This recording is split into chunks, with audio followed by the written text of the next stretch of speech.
Hey there, welcome back to another video. This time around, it is my review of the 1999 made-for-television animated film, The Night of the Headless Horseman. Now, before I get around to sharing my thoughts on this film, I want to give a special shout out to John for requesting this review. And if there's another film, TV show, or topic that you'd like to see me discuss in the future, feel free to donate to either my PayPal or to my Patreon. Link to both is in the video description down below, and I will try to get to your request as soon as I possibly can. Now, The Night of the Headless Horseman is an adaptation of The Legend of Sleepy Hollow, which is a very well-known, very well-read short story by Washington Irving, which in itself had been adapted numerous times prior to the release of this special, because this aired on Fox back in 1999. Coincidentally enough, it was the same year that Tim Burton's Sleepy Hollow also was released in theaters. Now, this is directed by Shane Williams, who is a guy who has worked in the animation industry for a good chunk of his career. Um, he worked on the animation department for the film Jimmy Neutron, Boy Genius. He also worked on A Sausage Party, but he was uncredited for that. And he even worked on a really weird, surreal project for Steve Oderkirk called SteveOderkirk.com that was in the early 2000s. His direction, for the limitations that this particular film has, is fine.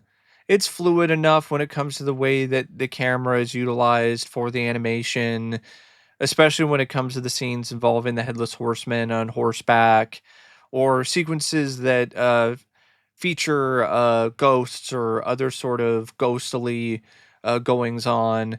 It's definitely a movie, though, that suffers from the particular type of animation that was chosen for the project.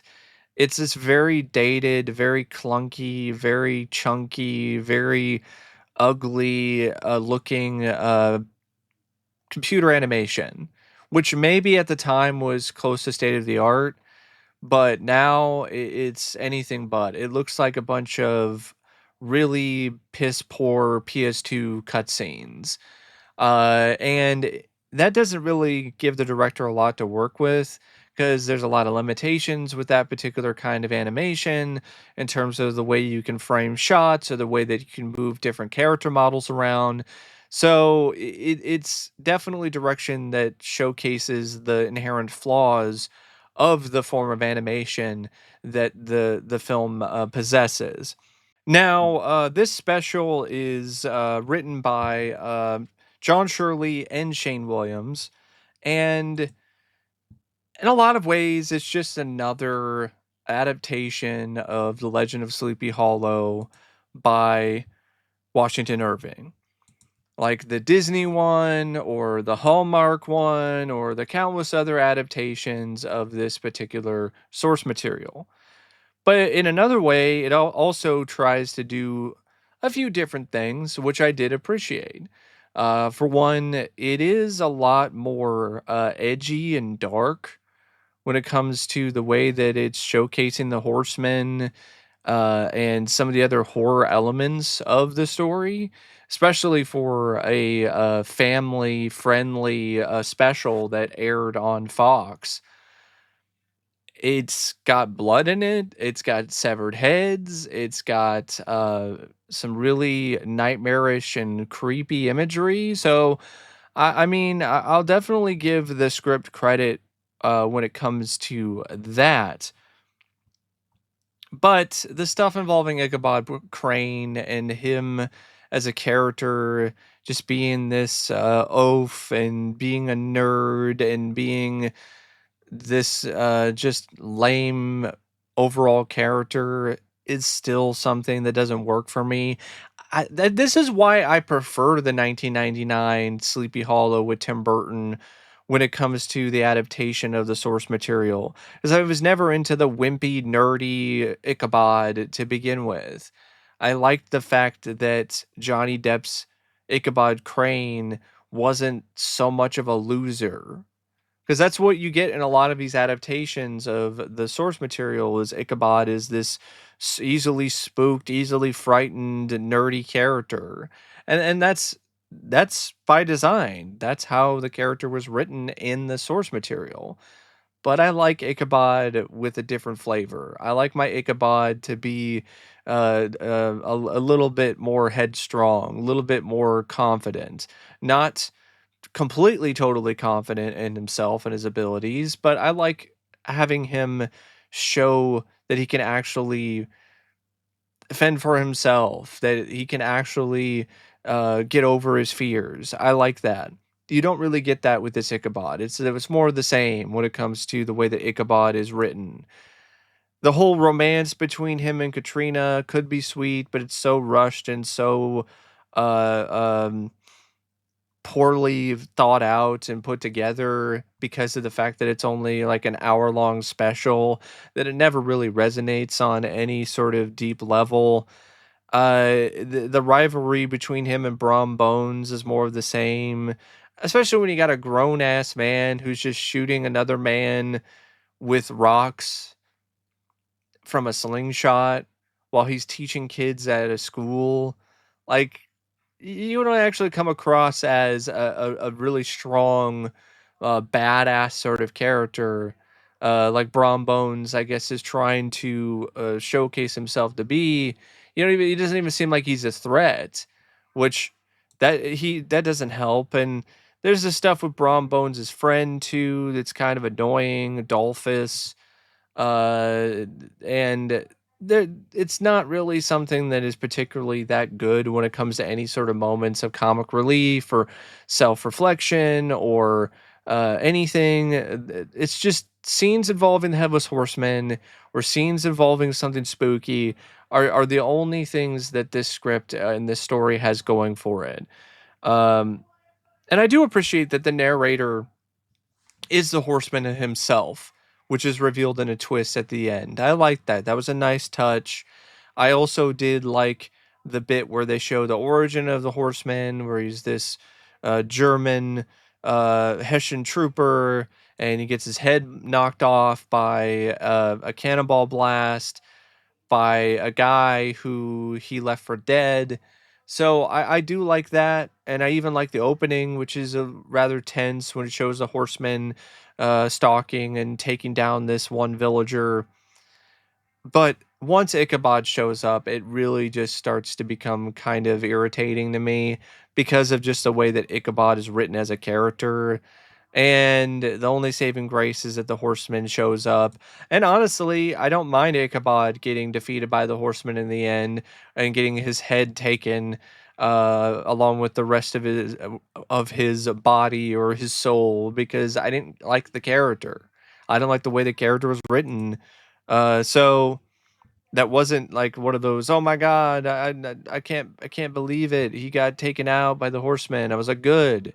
So that also doesn't help the tension at the end, when there's supposed to be tension with him trying to outrace a horseman so he can survive. Because the way the character is written, you don't really like the guy. You don't really care whether or not he wins the race. But that's just my take on the story, my take on the script. It also is one of those things where it's a special for TV. They only have an hour to work with, so they didn't really have a lot of time to build characters or build certain plot elements.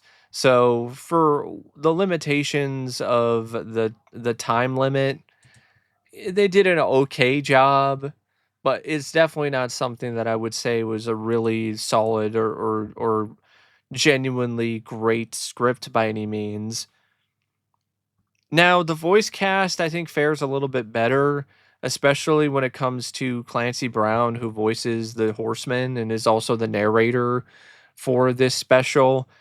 He's as creepy as ever. Like, he's got that booming baritone, and he's just a great inspired bit of casting. Like, when you think about the Headless Horseman, a voice like Clancy Brown's is definitely something that comes to mind, especially his laugh which honestly reminded me a little bit of what he brought to Kurgan and Highlander. And overall, you could tell that Clancy was having fun playing this diabolical, evil role. Um, Mark Hamill, he voices Van Ripper, this villager, this local guy who lives in Sleepy Hollow, who tells Ichabod about the ghostly past of Sleepy Hollow and all the different sort of things that happen, the tragedies and stuff that has led to it being such a haunted place. And you also have Tia Carrere, who voices Katrina Van Tassel, who becomes a love interest for Ichabod, who is voiced by William H. Macy. And I think those two are fine. William H. Macy, I mean, nerdy type of character, good casting. I don't blame William H. Macy for the reason why I don't care for Ichabod as a character in this. It's not really what he brought to the table. It's not really what he brought to the film when it comes to his voiceover work. It's the script. It's what he was given to work with. Kind of feel the same way for Tia Carrere. Like it's pretty much a nothing character. But she does the best that she can. And Luke Perry, he's the other name in the cast. Like he voices Brom Bones. He's the Ichabod's rival. He does a good job voicing a character who's an absolute douche. So I'll give him that, but it's also a very one note character. Bill Fagerbakke, he would go on to become famous for voicing Patrick Star and SpongeBob, and his voiceover work for Dolphus is like he's doing Patrick. It's like this is a proto Patrick. Like it sounds almost identical. It's honestly kind of crazy. You're like, oh my god, it's Patrick. Debi Derryberry, who also did voiceover work for other animation like Jimmy Neutron. She's the voice of Jimmy Neutron. She voices Mrs. Van Ripper in like just like one or two scenes, but it was nice to hear her voice.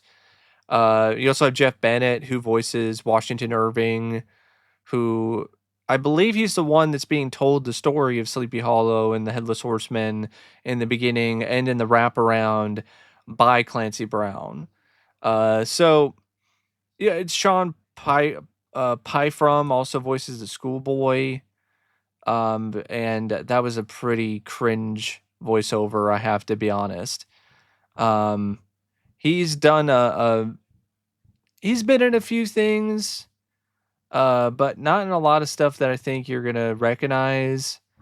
He was a kid, one of the kids in the Shaggy Dog remake with Tim Allen.